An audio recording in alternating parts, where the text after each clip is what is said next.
right quick. It's time to start, so let's go ahead and begin. I'd like to call the meeting to order and welcome everybody that's here tonight. And with that, is there any public comments? Anyone want to make a public comment or questions or anything?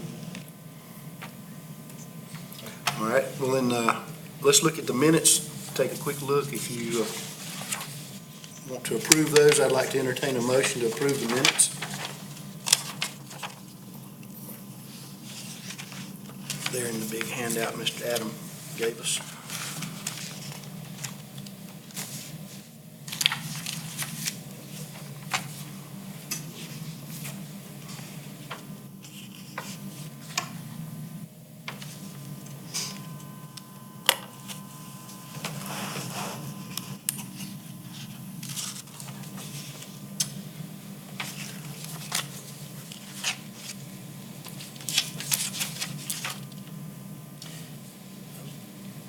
Do we hear a motion to approve the minutes? Motion to approve minutes. Second. All right, everybody in favor say aye. Aye. All right. Any opposed? Good. All right. Number 4 there, Oconee Food Summit. Spoke with Miss Mandolyn Bright a few weeks ago. She has to be put on the agenda and bring us information on Food Summit this group has an idea of. So welcome, Miss Bright. Come on up. Thank you. Give us some info.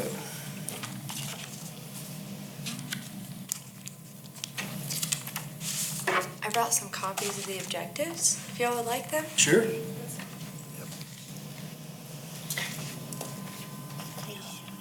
Thank you.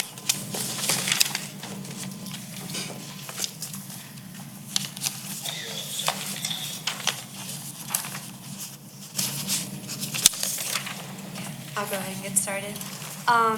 Hi, my name is Mandolyn Bright. I'm an Oconee native, Walhalla resident, and co-founder of the Oconee Cultivation Project.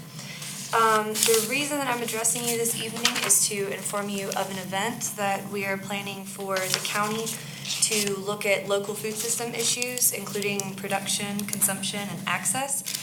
We're calling this event Food Summit, and similar events have been held across the nation in recent years as there's a growing concern amongst consumers about the source of food, where it's coming from, who's had a hand in producing it, the miles it had to travel, and what's available to these consumers locally.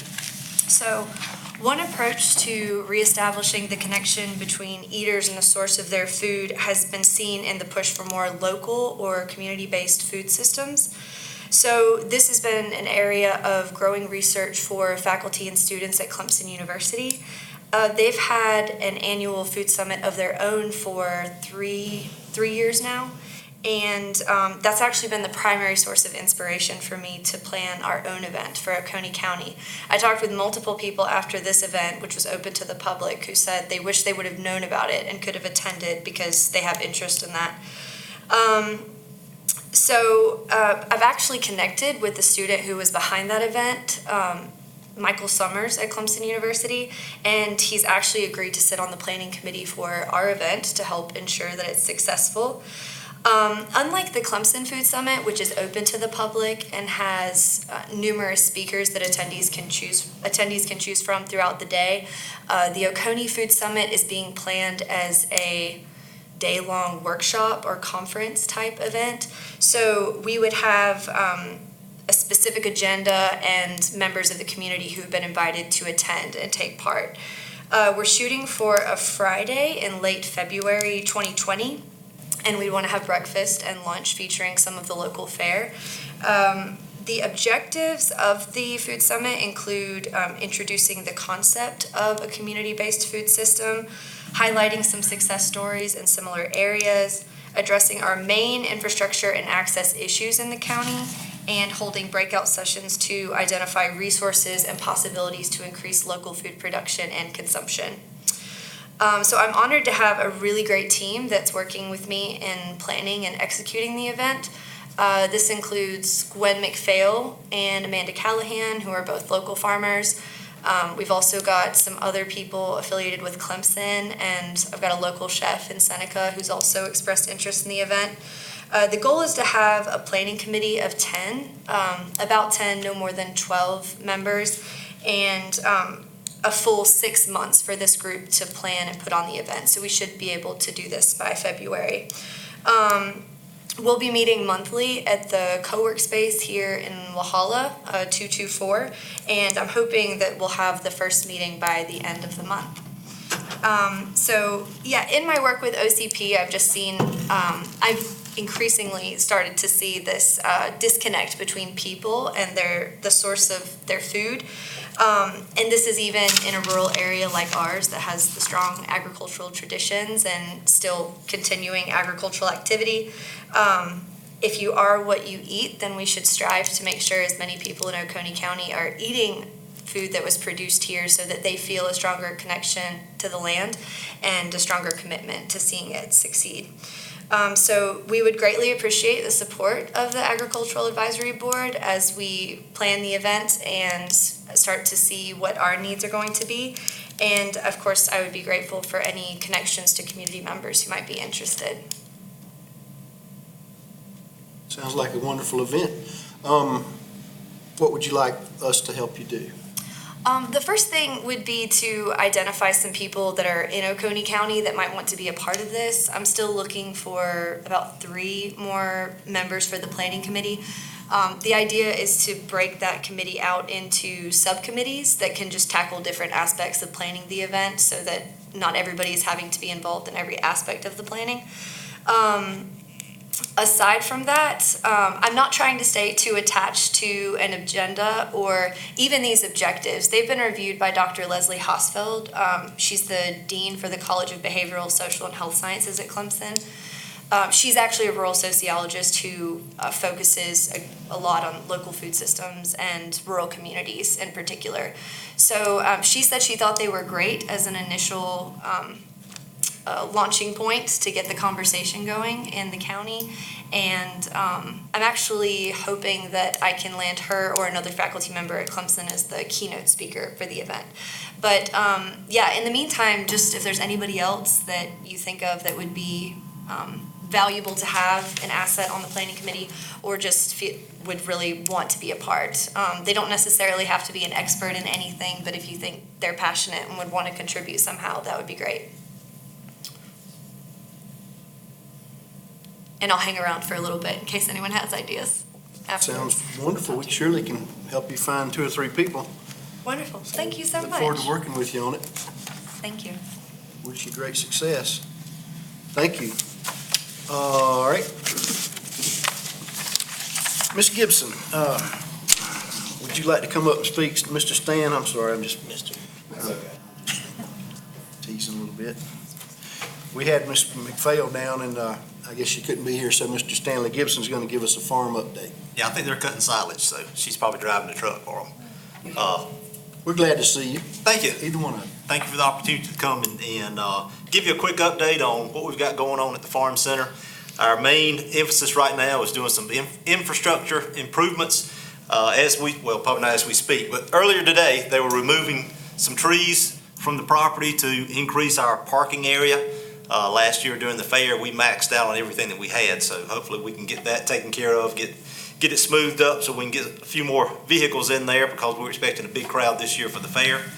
We are tweaking the layout a little bit of the fairgrounds to improve the flow. Last year we kind of had a dead zone back on the bottom side there. You would know about that. Yes. So we're gonna work on that and get it so that everybody gets their chance at the prize there. Also, we'll be installing a perimeter road, hopefully. Now, we're talking about working with DOT here, so hopefully we're going to get the second entrance in. I think they've had a couple of hiccups with that, but, maybe the weather will cooperate and we can get that done, and then we'll have a perimeter road so we can have better flow with traffic, too. We won't have the bottleneck that we had last year during the fair. We were very honored this year to be selected by Leadership Oconee as their project, and as a result of that, they were able to purchase an arena drag for us to use there at the arena, and I'm telling you, that thing is a Cadillac now. I didn't know what to expect, but when that came in, I went out and picked it up. It is amazing. That thing does all kind of tricks. Also, they helped with landscaping there at the front entrance, brought in some gravel that we'll use with our roadways that we're putting in, and a new sign, a 4x8 sign that'll be lighted out there at the main entrance. So we'll try to spruce that up a little bit. Hopefully with this tree removal that we got going on, that's also going to help too. We're going to try to open up around the entrance a little bit more. That'll make it a little more visually appealing for folks that are coming into the farm center there. We have had several team roping events over the past several months, as well as some barrel racing and a rodeo. Everything's kind of slow right now because you go out there now, you melt because it's so hot. So hopefully the fair will be our next big kickoff, getting into some cooler weather. It is the 24th to the 28th of September, and we're looking forward to a very successful fair out there. We are continuing to have the farmers market. It is every Saturday, opens at 8 o'clock, or if you're there at 7:30, it opens at 7:30. I think when people come in to sell, there's folks waiting there to buy, which is a good problem to have. It has been growing every week with additional vendors as well as customers. We've been very fortunate to have some excellent peaches from the Hollyfields the last few weeks, so we appreciate them coming down and joining us. One thing this year, it's not just this year, but every year, our produce growers have to deal with the weather. And this year, we were a little bit slow getting produce in, but it's starting to come in better now, so we're hoping that's going to pick up some. And that kind of leads into my next point and kind of piggybacks on what Mandolin was talking about, and that is ways that this board, we feel like, can offer assistance to not only us at the Farm Center, but also agriculture as a whole here in the county. Number one would be to look at ways that we can schedule events so that we're not in competition with each other. Right now, we have two major farmers markets in the county. They're both on Saturday morning. And so you're causing your growers and your customers to make a decision to go one way or the other. You know, if we can coordinate things a little bit better as we move forward, maybe there'll be a way that we can have additional markets throughout the week that folks can come to. Because if you're only selling one day a week and you're in the produce business, you got to have something to do with that produce. And that's the other problem that we've had is over the years, we've had folks that started with us at the farmers market. Well, they kind of built their own business on the side too because we're a one day a week show. So they opened up their own local market. Well, the local market started going so good, they didn't need to come to the farmers market anymore. So that's great. That's what we want to do is build local business like that. But it then messes up the farmers market because we don't have the vendors that are coming in to sell the produce there. So another thing I would like for you to investigate is ways that we can maybe set up a mentoring program for those folks in Oconee County that are interested in becoming produce growers. You know, we talk a lot of times about the young folks. We want to try to get the young folks started, that kind of thing, and that's fantastic. But also, we have folks that are older, people that have just retired maybe, and they're looking for something to do. And we have talked about the possibility, and would love to discuss it more with this group or others, is we do have property there at the farm center. Along the bottom side, we've got a couple of right-of-ways with the sewer line and the power line that's down in the bottom land along the side of the creek there that would be ideal for a small produce area to grow in there. We've got several acres down in there, so we could have a number of folks, if they did not have access to land where they are, they could come and use that property then to grow the produce. Because we've got to make sure that we're keeping these producers coming, because as folks start getting like me and getting older and they're getting out of it, or they're getting their own business going so much that they're not taking things to the market, that, you know, we've got a steady supply coming in. Because one of the things that we've talked about is trying to grow this so much that, you know, we want our local restaurants to use local produce. Well, if we don't grow local produce, it's hard for them to do that. And so we've got to have a constant supply of this produce so that our local people then have a constant supply they can use. And it's, you know, it's kind of the chicken and the egg deal. You try to get both of them going at the same time. But it's something that I think that would be important for us to work on, especially from a farmer's market standpoint particularly. As far as other things, everything is moving good at the farmer's market. It's not as fast as we'd like to. You know, we'd like for some little bird to fly over and drop a $10 million bill on us, but you know, we're going to get there. It's kind of slow. We are working with a private grant writer. Hope to be working with the county, with the grant writers here too, to start looking at additional sources of funding that we can use as we move forward. But we are continually moving forward. We're looking forward to many new events coming in the coming months. And I think as we keep going, and everything kind of, it takes a while to get it started. With team roping, the first team roping we had a handful of people there. The second time, it was like twice as many. The next time, you had like 4 times as many. So once the word gets out and people know where you are, then it starts to build. And so you got to crawl before you can walk, I guess. It's just patience is not a real strong element in our group. We want to do it now. We're like everybody else. But we do appreciate all the support that this group has offered us, and we look forward to working with you. And if you have ideas on things that we can do at the Farm Center, we're all ears. Because one thing I've learned as I've gotten older is I know a whole lot less than I used to think I did. Any questions? Yes, sir. Mr. Stanley, is there any near future plans of a covered shed for the farmer's market? I mean, a permanent location? Well, we've got all that in the works. What we've talked about is we're trying to look at things as to, what's going to bring the most impact, what's going to be able to bring some revenue. And what we're looking at now is covered for the arena and setting up the amphitheater. We've got, those are 2 elements that there's not a whole lot of new construction that would have to be done. The arena cover would be, but we've got the amphitheater layout that's already there. It's just a matter of getting the stage, getting the power, and boom, you're ready to start hosting events. So, but that's, the market building is probably a little bit further back, mainly because that's going to be a big ticket item, because you're talking about having the cooler system, the market building, the commercial kitchen, all of that enclosed area there. Could that be done in stages and just get a covered area for the farmers? And the other question too that goes along with that, is it possible to have a midweek market? You're talking about an access for the farmers, but it's like a Wednesday market? Because I know a lot of the markets will have a midweek market. The one over at Blairsville has one on Wednesday and Saturday. Yeah, I think we're very open to that, and I'm sure, that's one of the things. You used to have all your cities have their markets. Right. And, we're kind of the only one that doesn't have a city sponsor for markets there. And, I think one of the things we've looked at before, I know last year they did some Friday night markets. Friday afternoon. Yep. Real good, though. It was good. And so we've got to, but our thinking is if we can spread out that sales, several times during the week, then you're not trying to hold on to things for 1 day a week for a show. And that's basically what we've got going on in the county now. Anything else? I saw your arena leveler in the paper and had a nice write-up and everything. Congratulations. Good-looking man standing beside it too, wasn't it? Yeah. Oh, absolutely.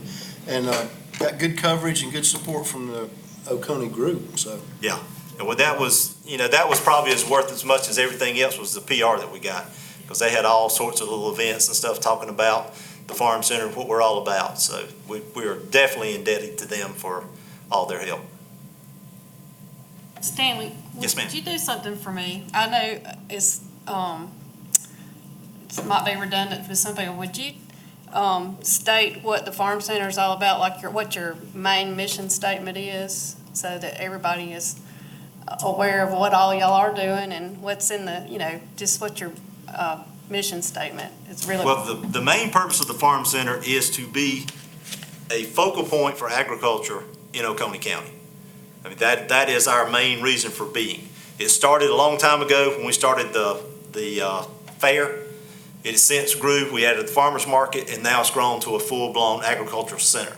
And that's what we want to do. We want to have multifaceted events out there for anybody that's in any way connected to agriculture, whether it's some type of safety event, whether it's a demonstration, even for the homeowners. How do they come out? How do you use native plants? That sort of thing.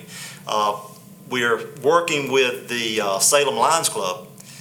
They have a contact that wants to donate a lot of trees to us. So we're doing this tree clearing, and now we're going to come back in and we can actually design and get these trees where we need them on the property there, that we can also use that for education.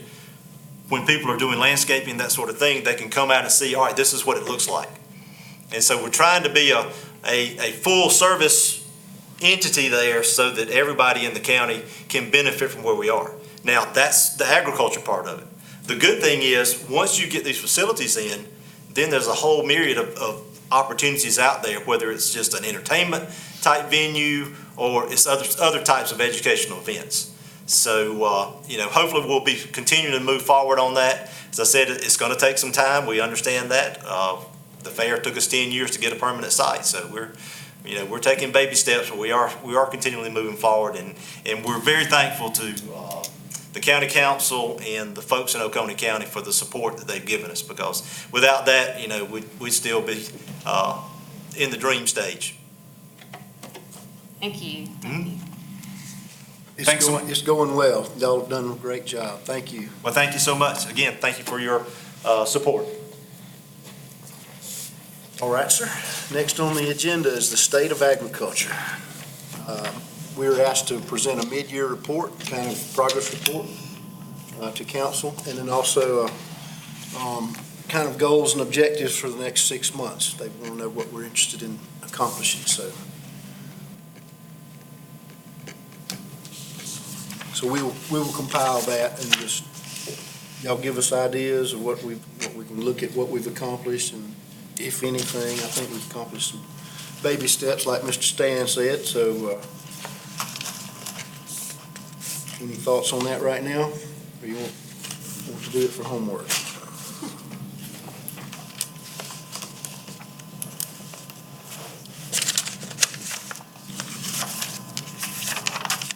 All right, well, we'll just come back with some ideas on that and put something together and present that to council.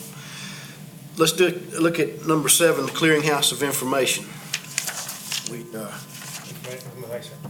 Yes, sir. If I may add one thing about the comprehensive plan that we've that brought to you. So I just got the comprehensive plan, the agricultural element of the comprehensive plan today. So that's why it was provided in backup material for everyone. So I don't really have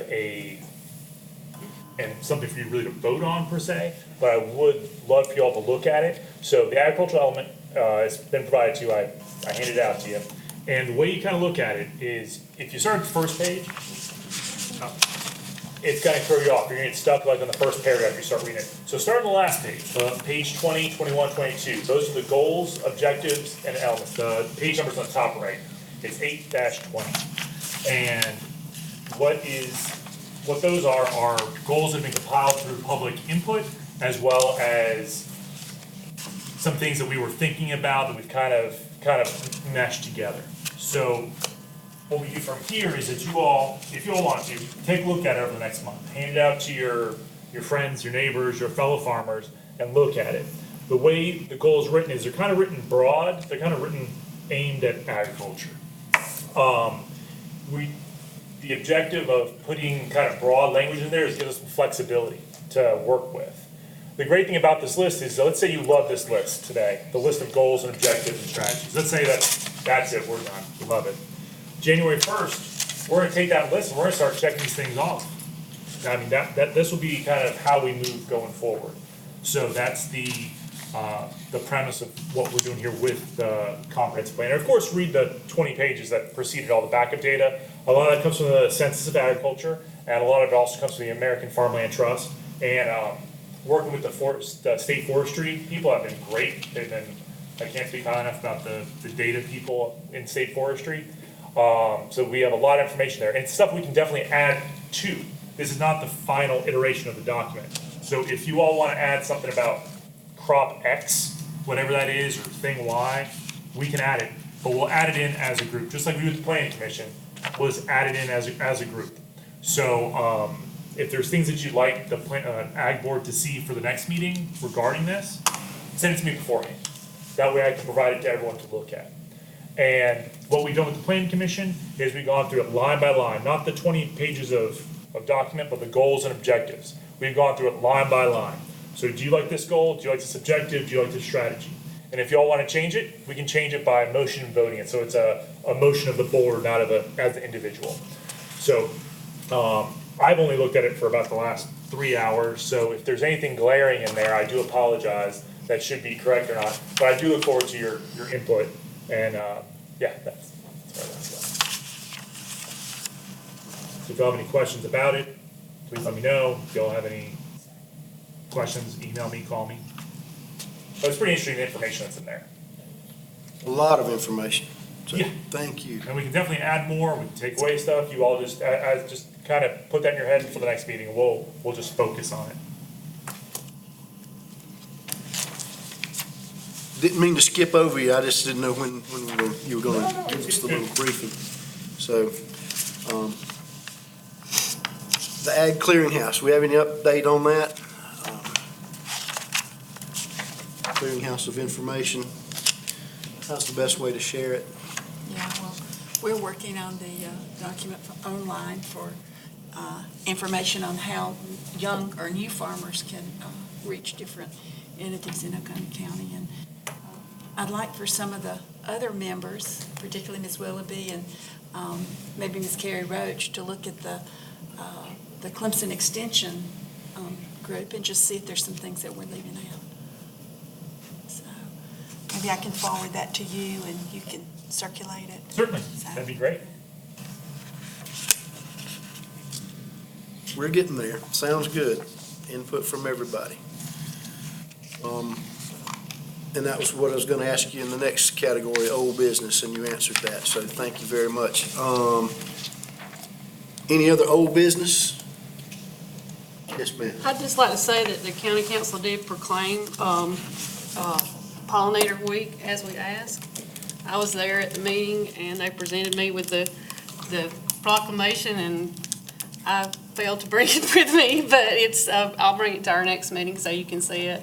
I apologize for that, but No, you got it, that's good. yeah, and I think it's important for the county and the state and the world to recognize pollinators, because without pollinators, we're not going to be able to have a food summit or food to eat. So it's a very important thing, even though it seems like it kind of passes over a lot of us, but and it's not just honeybees either. There's a lot more to it than that. So just wanted to thank you for, voting to have the council do that, and they did proclaim Pollinator Week. Is there a place we could post those? Somewhere in the building? Proclamation. The ag, Yeah, ag I and mean- the pollination, we've got the ag proclamation too. Certainly, I mean, I've got thumbtacks and duct tape, I can put stuff anywhere. So, Just take it in your office. I will, I mean, we got a big printer here, yeah, I mean, it is important, I'll get you a copy of it, you all will put it on your social media or your, tape it to your front door. It is important, so I'll get you all copies of it. Share that information, yes, great. New business. Oh, wait, I got something. Oh, sorry. You were asking about clearinghouse of information. Clemson Extension, the vegetable agents did establish a blog. I wasn't here last month, so we have a blog. It's scgrower.com. And on that blog, we have weekly updates where all the vegetable commercial agents across the state post updates of what's happening within the county. And then there is an events tab. And so if you send an event to me, it will get loaded up for that statewide. So these are statewide events, not just extension. So as soon as we know a date for the food summit, we can add that to it. I can even put just February 2020 for right now. But anything that relates to food production from a grower's side of things, like a training or an event that a grower would want to attend, that can be added to that events page. So we just kind of got it going in the last 2 months, and we're trying to do weekly updates throughout the state and then get those events gathered from all different places. It's not housed on Clemson's website specifically, because then we are not held within all of their constraints. So we can list anybody's, as long as it's educational. We can list anybody's events, and it doesn't have to link with Clemson's calendar. So Send that to who? just send it to me. Send it to kwalker@clemson.edu. So I do all the events for the state. And then the updates are you'll see them, that's on your landing page, so you'll see it each week on Monday, it gets updated. Thank you, ma'am. I have it up on the screen, actually, y'all can't see it, but What it's. happened to my TV? What's that? Okay. But so it's broadcasting, so people. And I'm a That was slacker, so I'll tell you that I've decided I'm putting mine in on Fridays, because Monday morning is not my time to submit something by 10 o'clock. The last meeting that was discussed on how could compile all that information and have a central clearinghouse, and that looks like a very good platform to get started on. Yeah, so it's all within South Carolina, or if it's, like, there's a couple of conferences that happen in North Carolina just across the border, or the Beekeepers Association that does joint meetings, so we would list those if they're within distance that we think growers would attend. Can we link it to like our social media or? Yeah, it's just scgrower.com, Okay. so you can add it to anything. Great, thank you. Any other new business? I'd like to bring up one thing. Kerry can comment on this a little bit more, and so does Marlene. We attended a Department of Agriculture Public Safety training course of what it is for producers, and some of the new rules and regulations that's coming down the wire, I guess you could say. Just being a farmer of growing produce, and what you can do and can't do, I guess you would say, wouldn't you, Carrie? Yeah. I'd like for you to comment a little more on it, because she is real active. You're active in this, real heavy, hot and heavy, but I don't agree with it at all. I'm going to say that. That's my point. But, with the Carlisle scare and all this stuff, they're coming down with rules and regulations now, and it's going to affect farmers, produce growers, anything that's going to grow food. And, and it's kind of a risk management thing to start with, actually, but, some of the things that's on there is just, to me, is ridiculous, but that's okay. That's my opinion. I can't see how I can not let somebody come in my orchard and help me pick apples if they're chewing gum. I disagree with that. You know what I mean? Don't look at me. I know, I'm just an but, educator. That was a there's a little lot bit, to this thing, and I don't know I added if, The it's probably gonna get in a chain reaction later on down the line, because when government steps in on something, comes down, it may start affecting what you feed your cows, because the cows are gonna be ate by the public or whatever. My whole point is I've gotta have a management program to keep the wild animals and whatever out of my orchard. And if they can tell me how I can keep a bird from flying over it, I'd like to know, because I probably could put a net on it, but I can't afford that. So that means a lot of little guys is gonna be hurting in the long run on doing some of the things that we've been doing, I've been doing for 67 years. So this is something that's, it's a good thing, but yet it ain't a good thing. And if you're a farmer out there and you're dealing with growing vegetables or growing anything, this safety course, this training course that they give up here, it's all day. You will learn a lot, and you'll probably get mad. You'll probably, say some things you don't normally would say, but, it's going to affect all of us in the long run. Everybody.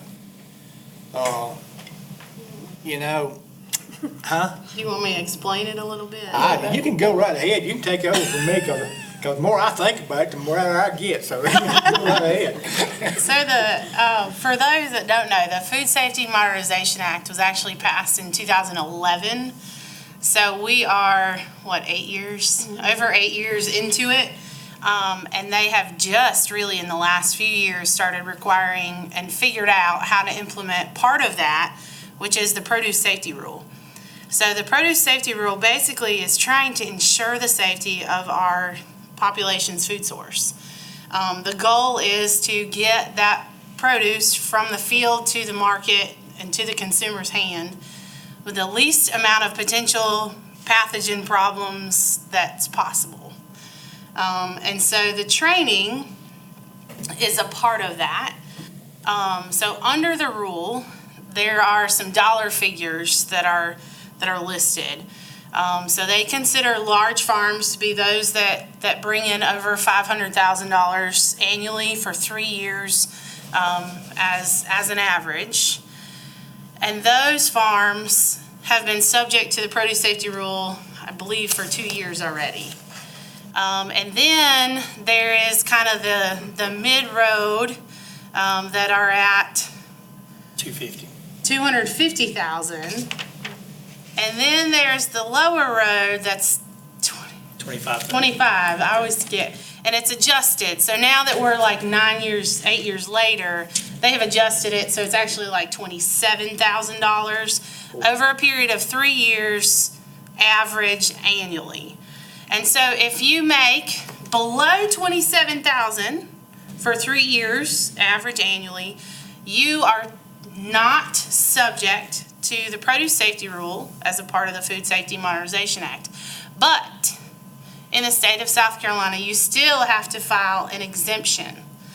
That exemption is with the South Carolina Department of Agriculture. So anyone in Oconee County that is growing produce or fruits or vegetables, anything for consumption, that is consumed raw. So if it is typically consumed raw in some way, shape, or form, then it falls under the produce safety rule. And it doesn't matter if that's only a small portion of your farm profits. So, for instance, Marlene, I'm going to use you as an example because she already knows this.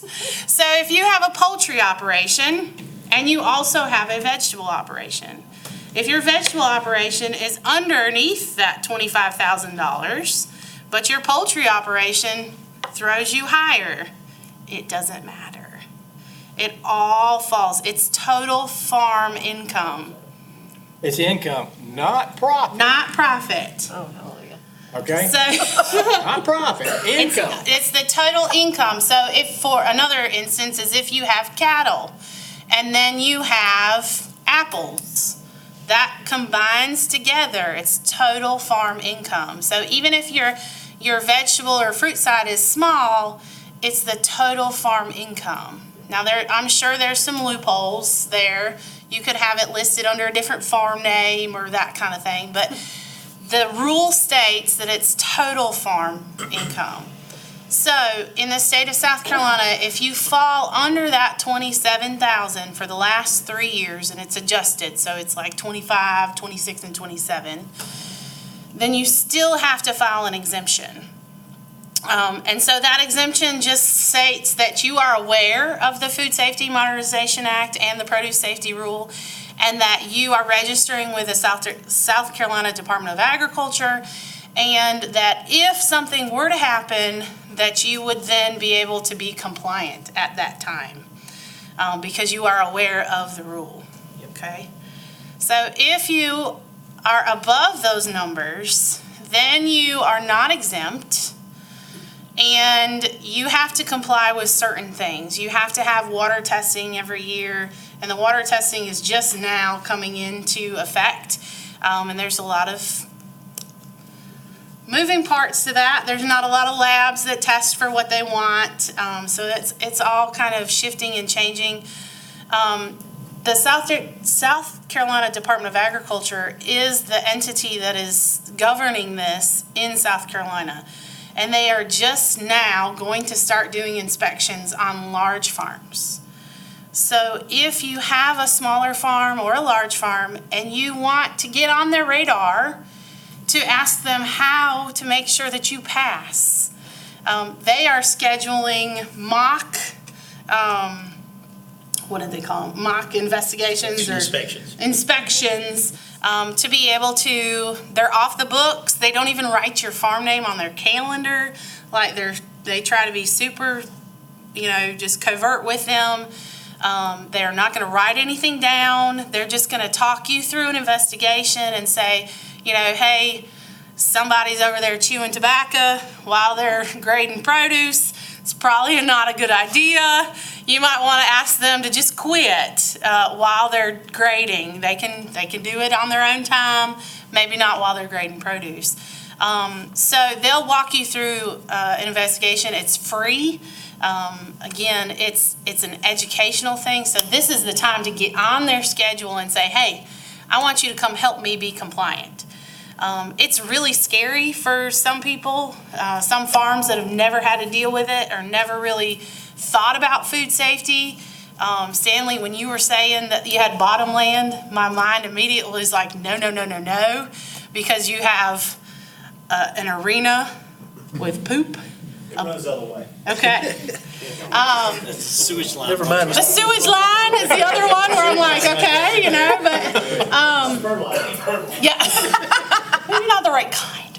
But those are the types of things that you may not think about. And it's really just to get that conversation started, because 30 years ago, we didn't have the technology to trace a foodborne illness like we can now. If you get sick tomorrow, they can tell you what strain of E. coli got you sick. And they can figure out where that strain came from, down to the row practically in the field most of the time. And so the idea is that we're trying to prevent it from starting. So there's no way we can prevent the geese from flying over and pooping. I do the wildlife chapter in the training, so, it becomes fun. But there's no way you can really prevent that. But you can train your pickers or, your people that are harvesting that say, oh, wait, there's poop here. We're going to create a quarantine zone, a little splash zone, and we're not going to pick around that. And we're going to leave that and dispose of it and not put it in the bag, not put it in the box to contaminate other produce. So it's really like getting that thought process started, because a lot of people brush it off. It'll be all right. Well, it is 99% of the time, but that 1% that it's not, that's the demise of a small farm. A small farm can't stand up to a foodborne illness outbreak, and we don't want to see anybody go down. And so our goal is to educate, and it's not very often that you see the Department of Ag on the education side. And so this is really interesting, and so it's really nice that they're offering these mock inspections to help growers get compliant before they start doing the real thing. So if you know any growers, whether they're small, medium, or large, you can send them towards Extension. We team teach that program, and we connect with them all the time. So we had the class, was it last month? And then we'll probably have it in a few months. We'll bring it back here again, because I know there's a lot of growers that didn't take it. As a part of that rule, that produce safety rule, if you are a large grower, you have to have someone on your farm trained. And that training that we provide is the only approved training that will satisfy that requirement. So it's big and scary, but at the end of the day, it's really about a lot of common sense. Things that you don't really think about. It's like having tubs of water washing your vegetables. How often should you change out that water? A lot of times we'll overlook just simple things like that. Say, well, it's just one more batch.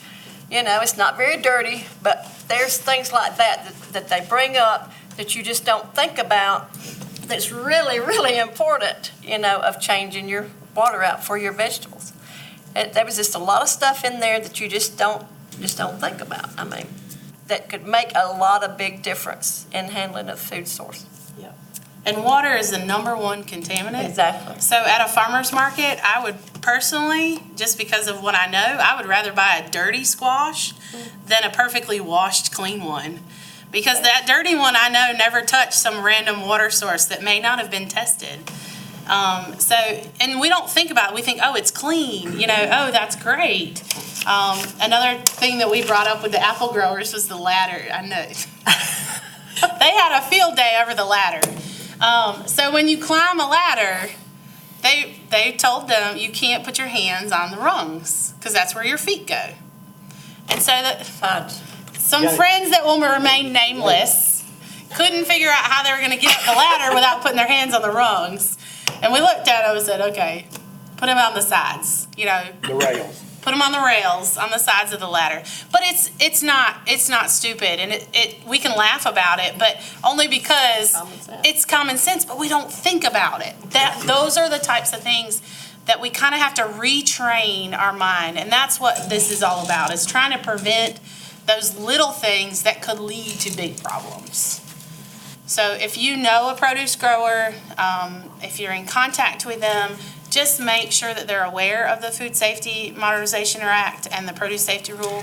And if they have questions within the county, they can come to me, and the SCDA is who governs that within the state. So. Thank you, ma'am. Appreciate it. Appreciate the update. I know there's a lot to it. We'll hear more, I'm sure. Any other new business? Hearing none, I'll entertain a motion to adjourn. Do I hear a motion? Make a motion to adjourn. I'll second it. All those in favor, follow me. Thank y'all for coming.